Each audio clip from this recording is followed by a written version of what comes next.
हुकमाची राणी ही मालिका खूप अशा सुंदर वळणावर येऊन थांबली आहे बरं का प्रेक्षकांनो.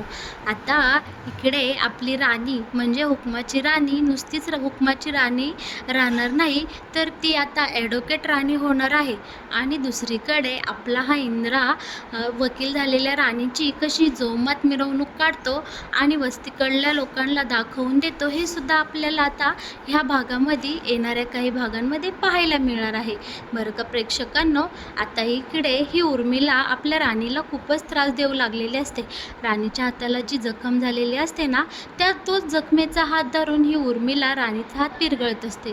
राणी मोठमोठ्याने ओरडत असते, सोडा सोडा, मला दुखतंय मला दुखतंय. पण ही उर्मिला बोलते, तुझा हात तुटला ना तरीसुद्धा राणी मी तुला सोडणार नाही.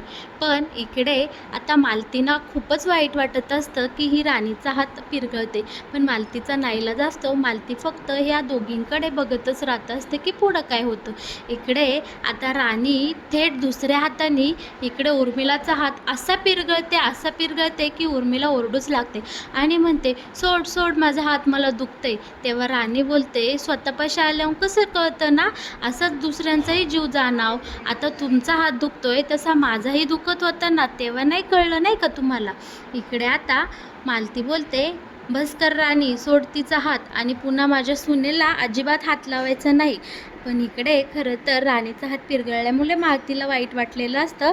पण आता काय करणार, प्रॉपर्टी मिळवण्यासाठी इकडे सासू सुना फक्त नाटक करत असतात, एकमेकींच्या दुश्मनी असल्यासारखं. ऑफिसमध्ये विक्रांत त्याच्या वकिलांना बोलावून घेतो आणि वकिलांना सांगतो, असे काही व्यवस्थित डॉक्युमेंट करा की उद्या राणी वकील जरी झाली तरी तिला यातलं काहीही कळता कामा नाही आणि यामध्ये काही डिफॉल्ट येता कामा नाही आणि ही प्रॉपर्टी माझ्या हातून कधीही जाता कामा नाही. इकडे वकील बोलतात, हो साहेब, तुम्हाला जसं हवं तसे अगदी तसे डॉक्युमेंट मी तुम्हाला बनवून देतो, पण यामध्ये काही चुका आहेत त्या आपल्याला सुधाराव्या लागतील. तेव्हा विक्रांत बोलतो, मग वकील साहेब, तुम्हाला इथं कशासाठी नेमलं आहे? जे मला कळत नाही ते तुम्हाला कळतं ना, तेच सांगतोय मी की असेच डॉक्युमेंट बनवा की उद्या राणीला यामधून काहीही मिळता कामा नये किंवा यात फॉल्ट सापडता कामा नये. आणि हो, आता इथे वकील निघून जातो आणि विक्रांत स्वतःशीच म्हणतो, आता बघतोच राणी आणि इंद्रा, तुम्ही कसे ही प्रॉपर्टी पुन्हा माझ्याकडनं घेऊन दाखवता ते. आता राणी तिच्या घरी आलेली असते आणि इंद्रा बोलतो की तुम्ही कशाला जाता त्या उर्मिला वहिनीपाशी, ती कशी आहे माहिती आहे ना तुला राणी, तरी तू 10 तिथंच कशाला जाते आणि केवढा हातातून रक्त येते, खूप दुखलं असेल ना.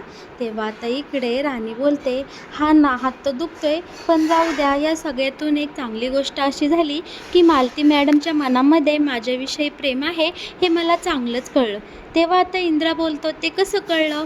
तर इकडे आता राणी सांगू लागते की जेव्हा उर्मिला माझा हात पिरगळत होते ना, तेव्हा मालती मॅडमला खूप वाईट वाटत होतं आणि ते मी पाहिलं आहे. याचा अर्थ असा की त्यांचा राग माझ्यावरचा हळूहळू निवळतो आहे. आणि तितक्यात इकडे मालतीचा राणीला मेसेज आलेला असतो की मला इथं जेवण आवडत नाही आहे, मला तुझ्या हातचं जेवण जेवायचं आहे.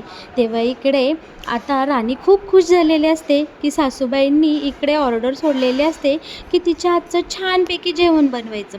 तेव्हा राणी आता इंद्राला सांगते, चला चला पटकन चला, पटदिशी आईंच्या आवडीचा सगळा स्वयंपाक करू द्या. मालती मॅडम एकदम खुश झाल्या पाहिजे, त्यांना माझ्या हातचं काही खायचं आहे ना, मला यातच समाधान आहे.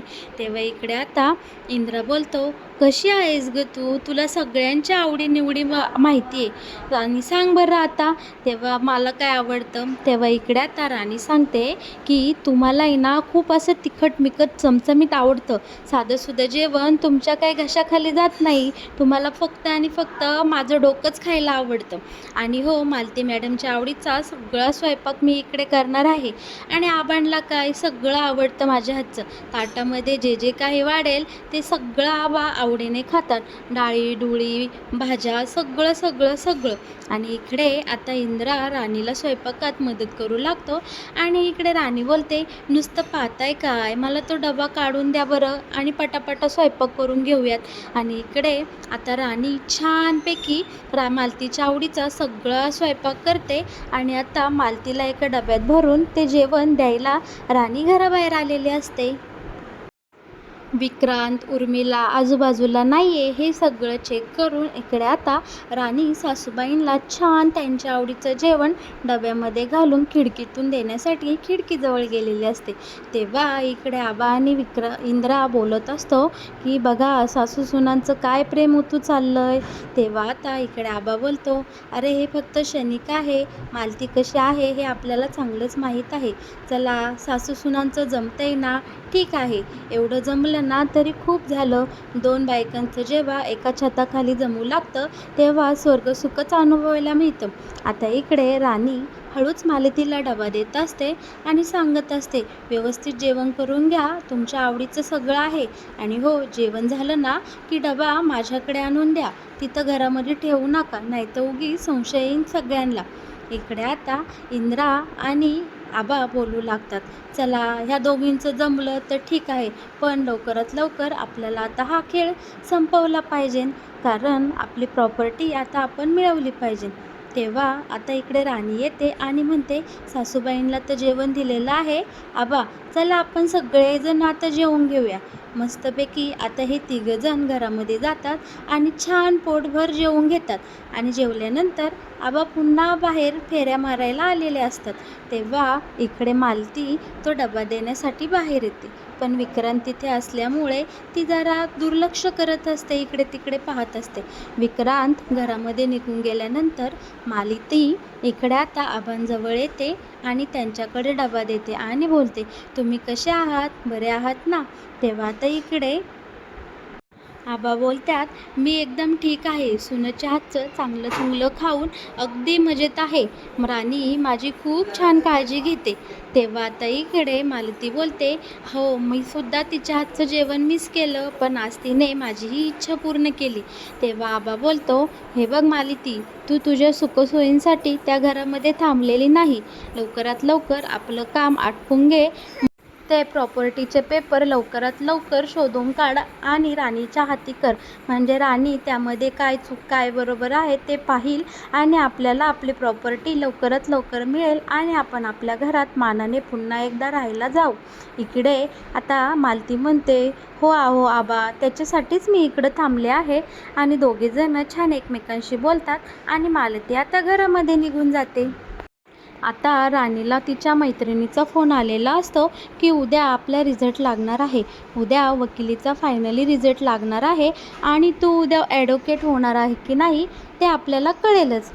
आता राणीला खूप टेन्शन आलेलं असतं की उद्या रिझल्ट काय लागेल.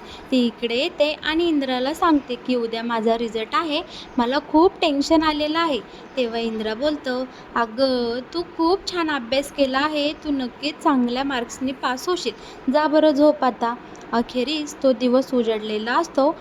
त्या दिवशी राणीचा हा वकिलीचा रिझल्ट लागणार असतो. आता राणी वकील होणार का नाही हे आजच्या दिवसावर संपूर्ण अवलंबून असतं. तेव्हा राणी सकाळच्या बारी स्वच्छ आंघोळ करते आणि देवाकडं मागणं मागत असते, देवा, ए देवबाप्पा, मी खूप चांगला अभ्यास केला आहे, प्लीज माझ्या कष्टाला यश दे आणि मला पास होऊ दे, प्लीज देवा प्लीज. तेव्हा आता इकडे इंद्रा पाठीमागून येतो आणि राणीला बोलतो, तथास्तु, नक्कीच पास होशील वसा.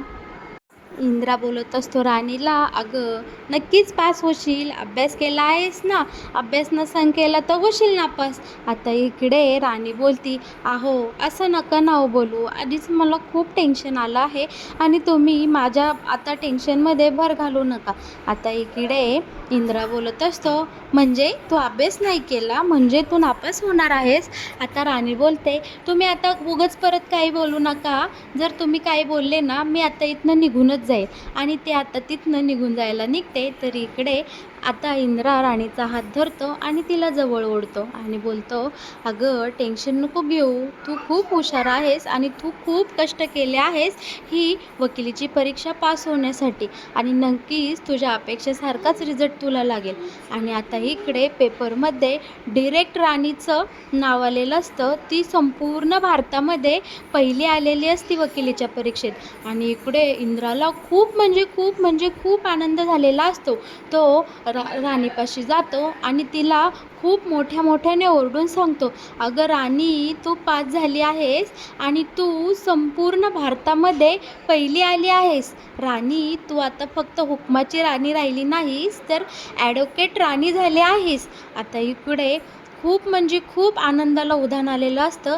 राणीचा त्या आनंद हा गगनात मावेनासा झालेला असतो.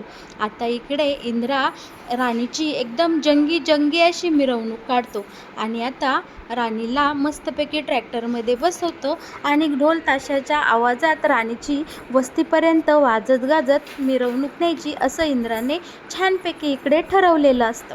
संपूर्ण गावामध्ये जल्लोषाचे वातावरण झालेलं असतं. ढोल ताशाचं पथक आलेलं असतं आणि राणी ट्रॅक्टरमध्ये बसून मिरवणूक चालू असते.